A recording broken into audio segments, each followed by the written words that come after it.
Good morning. So today is Monday, November 13th. I'm so excited to talk with you all, and I have a really cool lesson prepared for you, and something that, if you choose to, could serve as a little bit of a homework action item. And I think this is a really good time of year to be diving into this.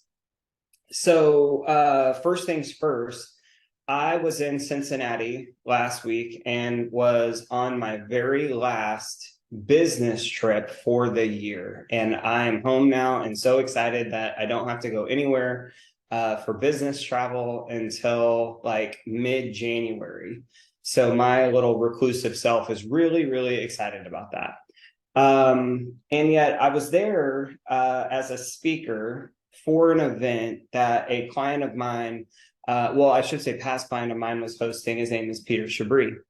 And I was at dinner with he and his wife, Lynn, and they were telling me about this book that they've been reading titled Outlive.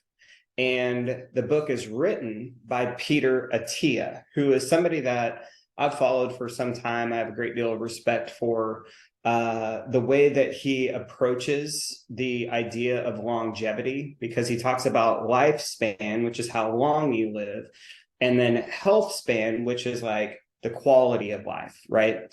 And so they were sharing with me about this book and how both of them just jumped into it and have read a lot about it and how much it's really helped them with their physical health. And so I, of course, being a bookworm, bought it and have been listening and reading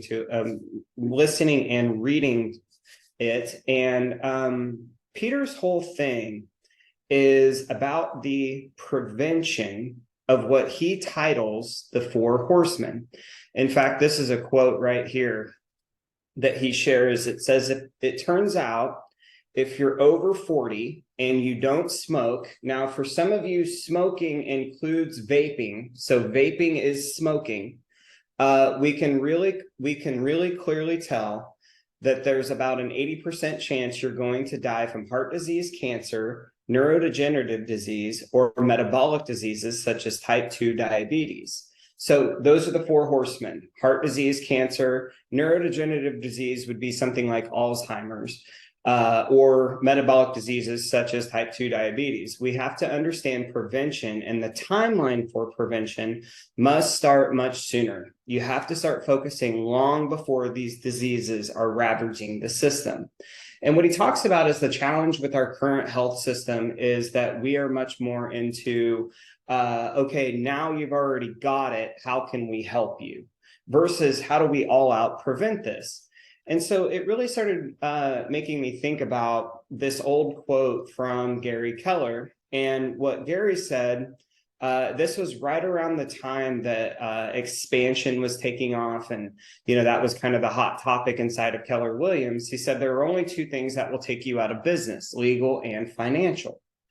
And so it really got me thinking, because if I had to pick between those two things, what's going to take most people out of the industry, it's probably going to be financial. For the vast majority of people who come into the real estate industry and then don't stick for whatever reason, the majority of that is going to be lumped under financial reasons.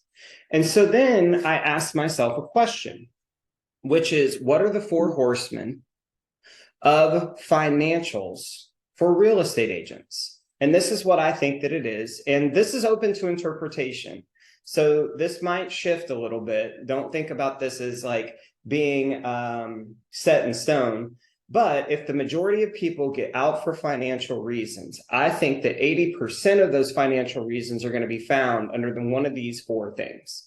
So the first one is irregular revenue. Irregular revenue, I believe, is a byproduct of two things. One is irregular activities in your 20%.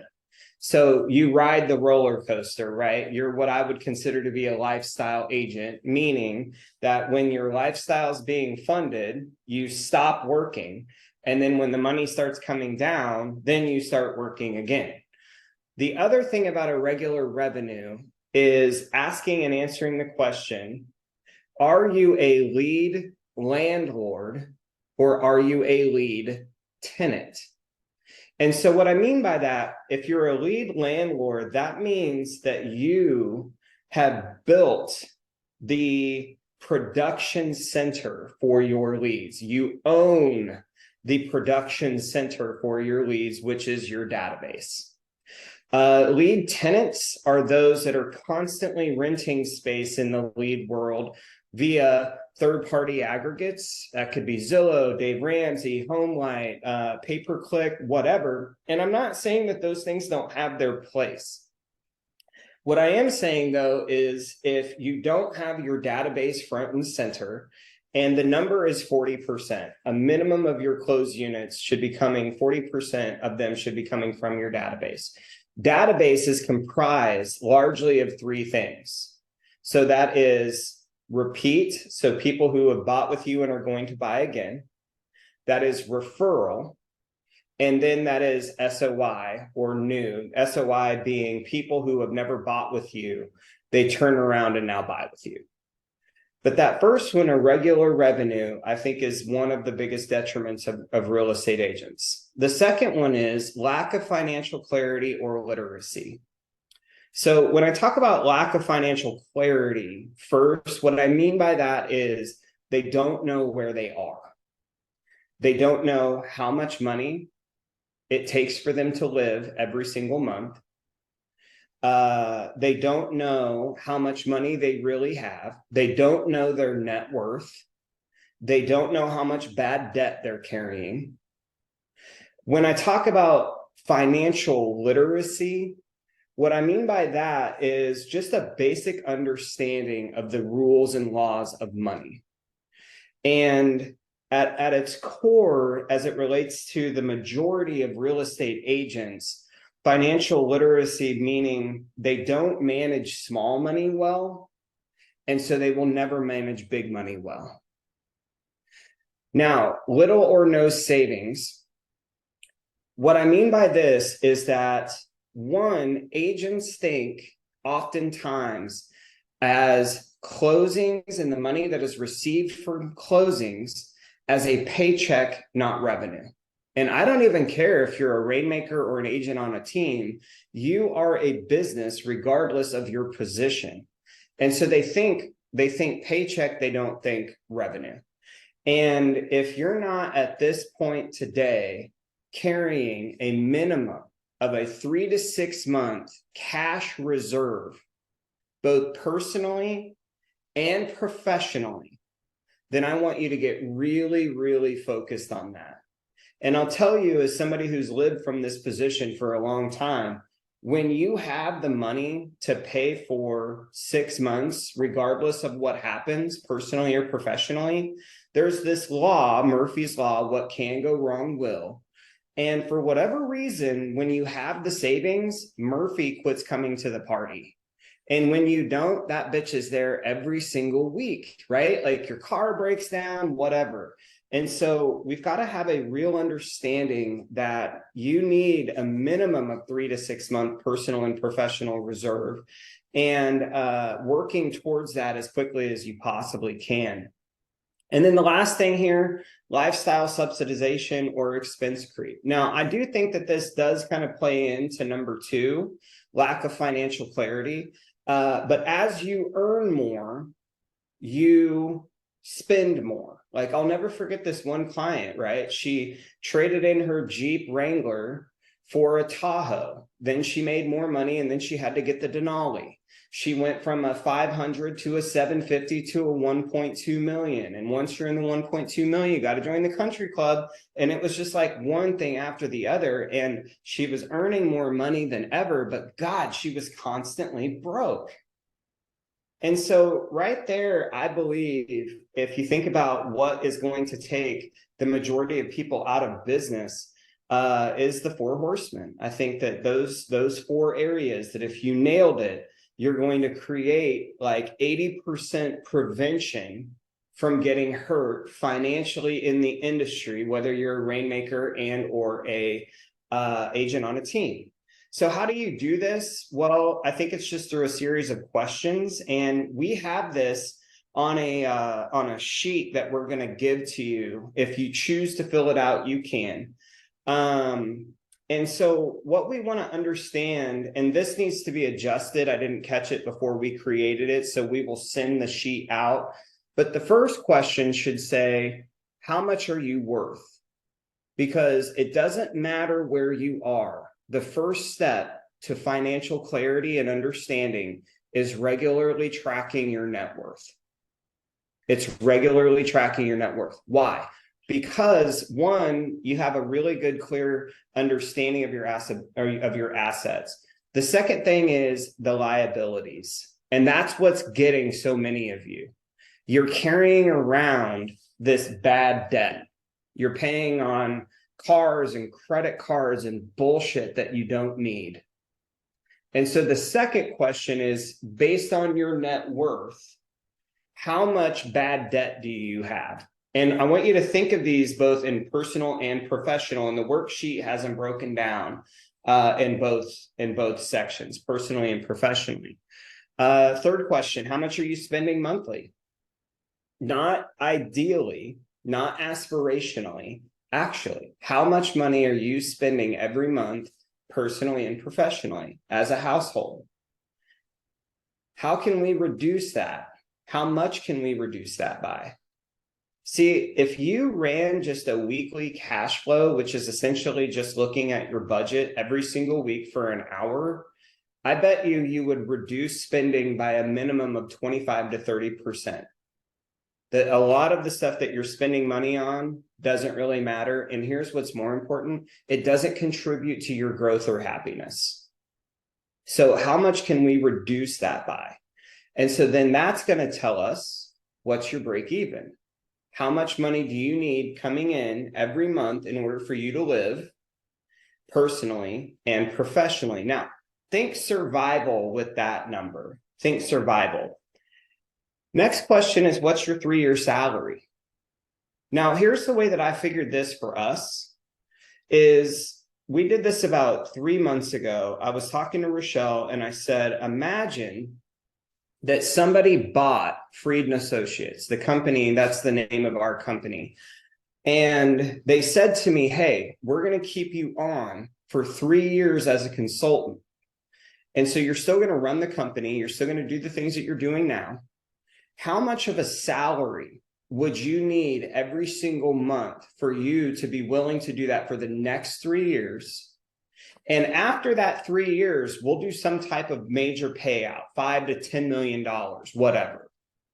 And so I really started thinking about that. And I want you to think about this too, because this is the thing that Gary Keller does that so few other people do. And the reason that he's able to grow to such greater heights is not because he's superhuman.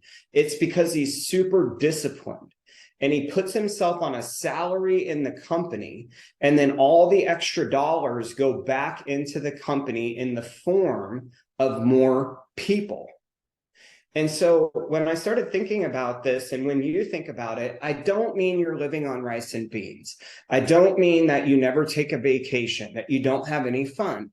And transparently, when I looked at this, before tax, $25,000 a month. And so my company, I don't take it above the line, but that is the amount of money that I need coming out of the company every single month, $25,000. That keeps us, the kids in the private school. It allows us to travel. It allows us to put some money aside for investing. And I know then how much I need to optimize for over the next 3 years, and all the extra money, both personally and professionally, is going to get punched back in. For me to run the company every single month, it's about $20,000 if you include travel, salaries, all the stuff, right? So all in all, I've got to earn 45 grand every month, right? Everything over and above that then gets assigned. It's going to stay in the company and we're going to invest that. It's going to be put over here for a reserve for our next rental property. But it helps so much to just understand how much do I have to make to break even from a salary amount. And for the next 3 years, I'm not going to go to the company and ask for any more money. Just like if you were on a salary, let's say Gary bought your business and he said, hey, Jenny, how much would it cost you? How much would it cost me as a salary for you to continue to run the wallet group? And she said it's X number of dollars. Well, she's not going to come back to him and say, hey, Gary, we want to go on this Mediterranean cruise, so I need more money. She's not going to do that. So whatever that dollar amount is, you got to really think it through. And for the next 3 years, live on that salary. And then how much do you have in reserves is how much I had mentioned earlier about, the savings. We need a minimum of 3 to 6 months. I like 6 months. I think that's because I'm a product of the 2008 recession.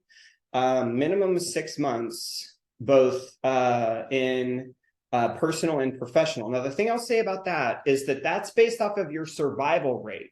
So I don't look at that like the $25,000 a month thing and multiply that times 6. That's not what I mean. I mean, if you're talking about breaking even, if I had to pull the emergency brake on all the extras, how much money would I need in a reserve account? For us, it's about $100,000 personally for a 6-month reserve. And then lastly, are you wearing protection? Haha, it's supposed to be a joke.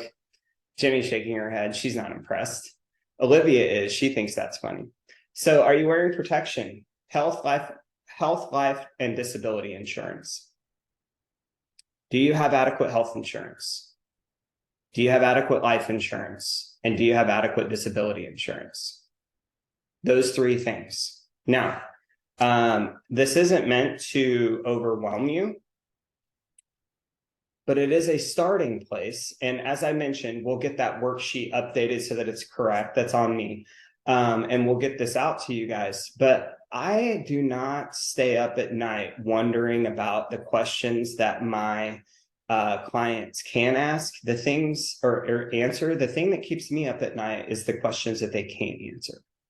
And I can count on one hand the number of people that I have worked with over the years that operate from complete financial clarity.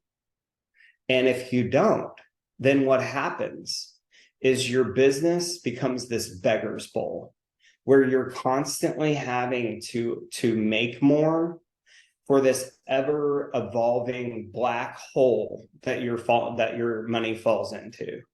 And for most people, they don't have a making problem. They have a managing problem. They make it, but then they poorly manage it. And then they lose the ability to multiply it. So I know that this is a lot to throw at you. And yet I would invite you to start working through it. Can you answer the questions that largely would help us prevent you falling victim to one of the 4 horsemen? Can you do that?